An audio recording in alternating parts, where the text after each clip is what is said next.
de Walter Vogels, Abraão e sua lenda, editora Loyola, coleção bíblica, livro de número 30.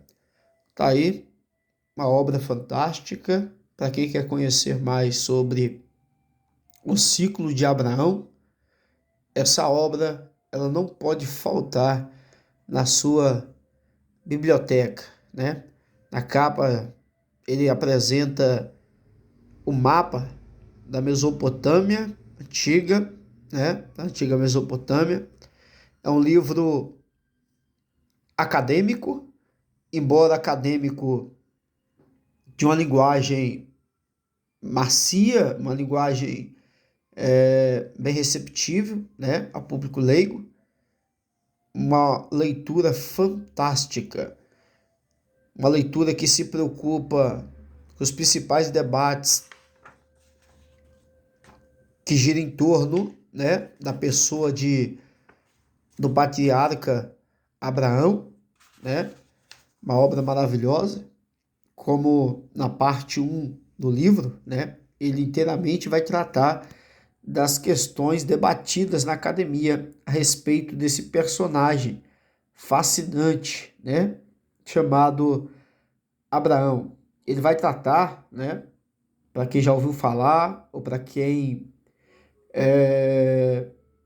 está começando, né, ele já começa tratando da teoria documentária, né, aonde visa datar os textos, né, que está inserido no ciclo de Abraão.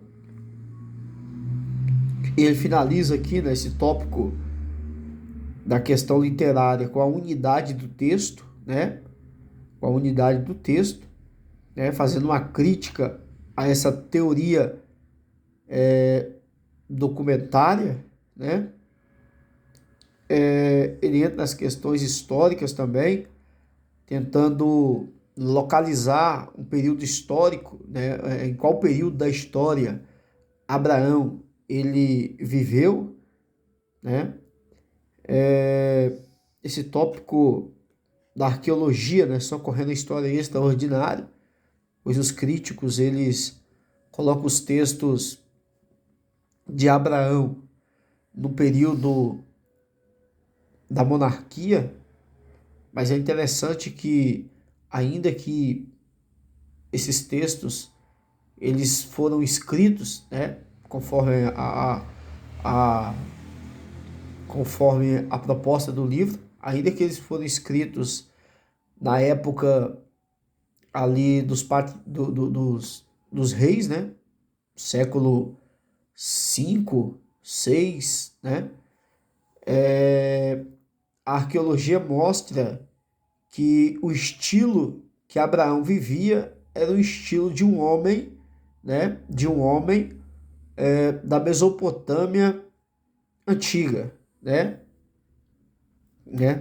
Essa obra ela é maravilhosa.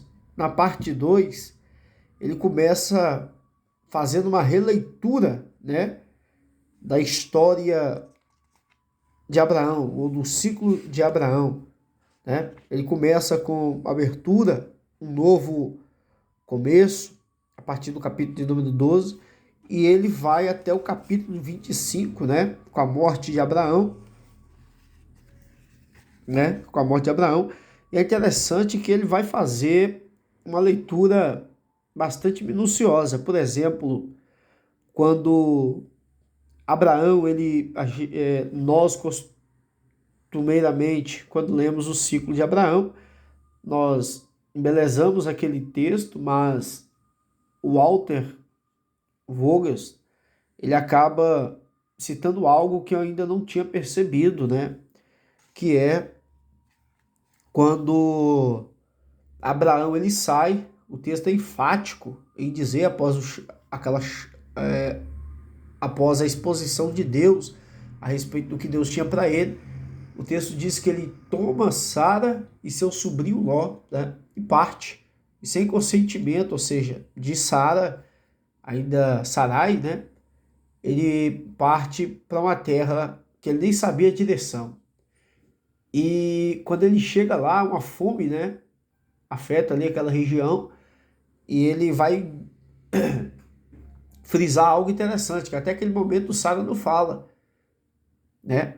E quando ele pede Sara para falar, lá no capítulo de número 12 ainda, quando Abraão vai para o Egito, o texto diz que não menciona e também não critica, né, a ida de Abraão para o Egito, mas ele pede Sara para falar. Até o momento Sara não fala, mas quando Sara vai falar, a Bíblia diz que Abraão ele pede Sara para mentir, né? E ele começa a subverter, né, os valores, pois ele deveria, né, dar sua vida pela sua esposa, mas ele faz tudo ao contrário. Da mesma forma, Ló, quando ele recebe os dois anjos, né, lá de Sodoma e Gomorra, ele em prol de uma hospitalidade, recebendo os anjos, ele oferece suas duas filhas para os habitantes ali de Sodoma, né? E o Voges, o Walter, né?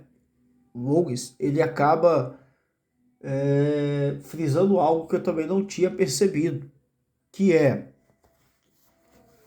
até que ponto devemos sacrificar pela hospitalidade, ou seja, pela obra de Deus, né? Hospitalidade é algo muito, como podemos dizer, louvável diante da palavra de Deus, né? Em vários momentos a Bíblia ela enfatiza ou até mesmo instrui, né, a hospitalidade.